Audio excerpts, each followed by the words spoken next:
Shalom, Bapak-bapak, Ibu-ibu, saudara-saudara yang terkasih yang dikasihi oleh Tuhan Yesus Kristus. Judul kali ini adalah kesembuhan dari Yesus itu ada di sepanjang sejarah gereja. Dari abad pertama sampai kepada sekarang ini, sampai abad ke-21, yaitu 2000-an tahun ini, ternyata ada kesembuhan Tuhan Yesus Kristus itu di setiap zaman. Jadi kalau ada yang mengatakan itu bahwa Tuhan Yesus itu sudah tidak menyembuhkan lagi karena sudah ada Alkitab, Tuhan Yesus sudah tidak menyembuhkan lagi, tidak ada lagi kesembuhan dari Tuhan Yesus, ternyata itu tidak sesuai dengan sejarah gereja gitu. Karena kalau kita membaca sejarah gereja, itu di setiap zaman itu ada kesembuhan dari Tuhan Yesus gitu ya. Saya akan membacakan dulu dari Alkitab, Yakobus 1 ayat 5, pasal 5 ayat 14 sampai 16 ya, pasal 5 ayat 14 saja ya. Adakah seorang di antara kamu yang menderita sakit? Biarlah ia memanggil para penatua jemaat, dan biarlah mereka mendoakannya dan mengurapinya dengan minyak dalam nama Tuhan. Kalau ada yang sakit, panggillah para penatua begitu. Panggillah para penatua untuk mengolesi minyak orang sakit itu, maka doa yang lahir dari iman akan menyembuhkan orang sakit itu gitu. Itu perintah Tuhan kepada Yakobus ya, perintah Tuhan melalui Yakobus untuk umat Tuhan di mana-mana di seluruh dunia melalui Alkitab begitu. Dan kenyataannya ini dilakukan oleh gereja sepanjang abad ya. Kalau kita mungkin hidup di abad 21, kita mengira kitab Yakobus ini tidak dilakukan oleh gereja begitu, tapi hanya sekedar tulisan saja begitu.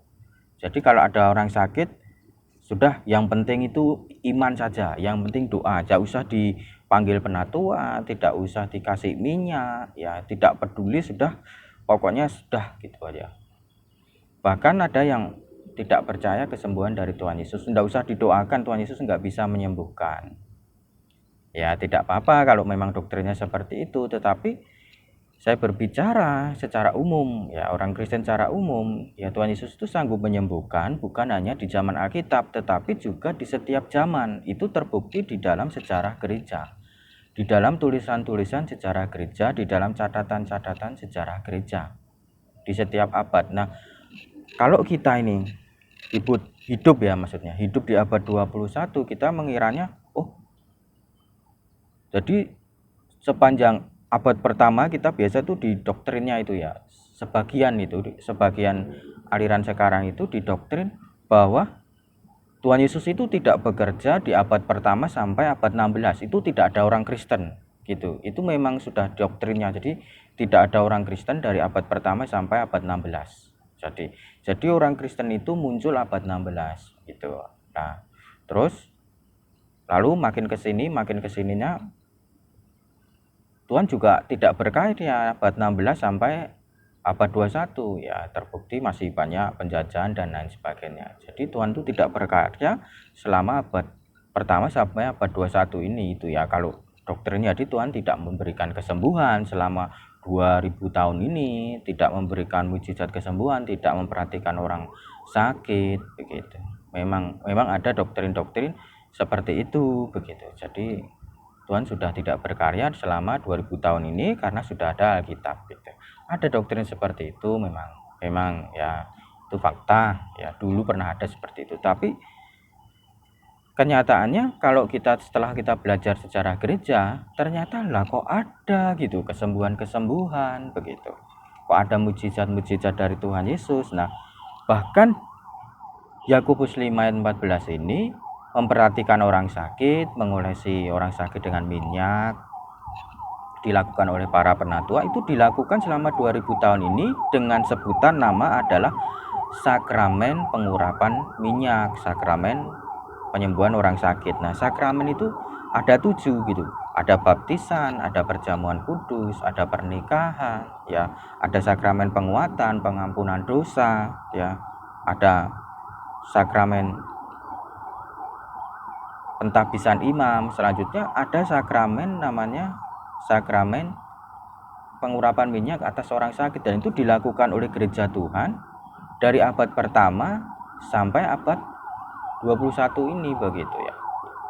Sampai abad 16 dilakukan terus begitu. Jadi tidak hilang, Tuhan itu sudah tidak menyembuhkan lagi, ternyata tidak begitu. Itu masih jadi sakramen. Jadi yang namanya sakramen itu ya sesuatu yang sentral, sakral, yang dilakukan, yang sudah menjadi hal pokok di dalam gereja. Oke, saya lanjutkan. Apa ada kisah-kisahnya? Kita baca dalam sejarah gereja. Kalau mau baca, yaitu orang disembuhkan di dalam sejarah gereja dari abad pertama sampai abad 16 atau itu ada begitu ya. Tuhan masih memberikan kesembuhan. Misalnya nih, Santo Leonardus, itu saya ambil nama santonya adanya ya. Orang Kudus tuh tahun 559, itu dari Koroy, Prancis, murid dari Remigius ya. Dia dikaruniai di dalam catatan gereja itu dicatat ia dikaruniai kemampuan untuk menyembuhkan penyakit dengan doa-doanya. Itu tahun 500 itu masih banyak terjadi mujizat-mujizat kesembuhan. Oke lah, kalau dari abad pertama sampai 500 ya pasti banyak, karena masih muridnya Yesus, muridnya para rasul, muridnya hamba-hamba Tuhan, ya masih banyak kesembuhan. Oke lah, banyak catatan. Tapi di atas tahun 1000 ada enggak gitu. Oke, saya bacakan nih di atas tahun 1000. Santo Peregrinus Lasiosi 1260 sampai 1345, itu Italia, Roma ya, Roma Katolik Roma gitu ya. Suatu hari dia sakit kanker di kakinya ya, dokter mengatakan tidak dapat sembuh ya. Ya sudah, harus di satu-satunya jalan harus dipotong gitu, dokter menasihati seperti itu. Tapi Peregrinus ini berdoa kepada Tuhan supaya Tuhan menyembuhkan kakinya gitu. Lalu dia berdoa terus dengan sungguh-sungguh, dengan iman, sampai dia itu tertidur gitu. Dan ketika dia tidur, dia bermimpi Tuhan Yesus itu datang lalu menyentuh kakinya itu gitu, menyentuh kakinya, lalu kakinya terasa sembuh gitu. Nah terus kemudian dia bangun, loh kok kakinya sembuh, lalu ditanyakan ke dokter, dokter mengatakan itu sembuh gitu, sudah sembuh total. Itu dialami oleh Peregrinus tahun 1260 sampai 1345 ya, yang kelahiran 1260 sampai 1345. Ada catatannya di dalam sejarah gereja. Tuhan tuh enggak berhenti total dalam menyembuhkan orang sakit gitu. Oke, begini ya, tanda-tanda orang yang percaya, mereka akan mengusir setan demi namaku, mereka akan berbicara dalam bahasa roh, mereka akan minum racun maut ya. Sekalipun mereka minum racun maut, mereka tidak akan mendapat celaka. Nah, kalau yang saya sendiri mentafsirkan, racun maut itu B2 ya, makanan B2 itu racun maut, tapi mayoritas banyak orang Kristen makan B2 enggak apa-apa begitu ya. Oleh anugerah Tuhan malah mereka akan makan minum racun maut ya. Terus selanjutnya adalah mereka akan menyembuhkan orang-orang sakit, mereka dekat dengan kesembuhan ya. Jadi kesembuhan itu salah satu tanda dari orang yang percaya, itu 4 itu di dalam Markus 16. Nah, beda dengan misalnya itu berjalan di atas air, mengubah air jadi anggur. Itu ada di dalam catatan sejarah gereja, itu ada peristiwa-peristiwa seperti itu. Ya misalnya itu tadi mengubah air jadi anggur gitu. Jadi mujizat-mujizat yang unik yang lain itu ada di dalam catatan sejarah gereja. Tetapi itu bukan tanda orang percaya, itu karunia khusus begitu ya. Umum terjadi di tahun-tahun tertentu, pada santo-santo tertentu, pada orang-orang kudus tertentu, ya pada orang-orang Kristen tertentu begitu.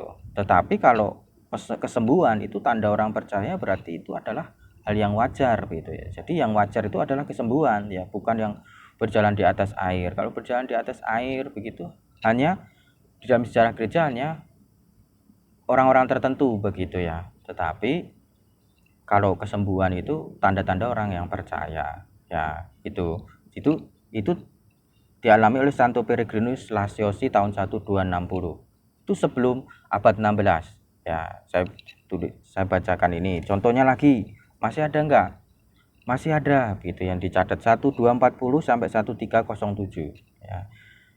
Saya mengambil ini dari buku Santo Albertus dari Trapani, penerbit Carmelindo, halaman 48 sampai 49.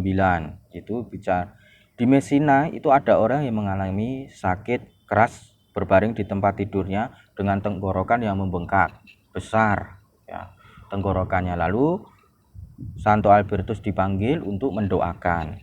Ya, jadi kisah-kisah hamba Tuhan dipanggil untuk mendoakan orang sakit sesuai dengan perintah Yakobus pasal 5 ayat 14 itu bukan sesuatu yang ditulis saja, ternyata itu dilakukan oleh gereja sepanjang sejarah gereja dari abad pertama sampai abad 16 sampai abad 21 begitu ya. Ternyata dilakukan, gereja itu ada dan melakukan kitab Yakobus ini. Lalu Santo Albertus dipanggil dan dia mendoakan.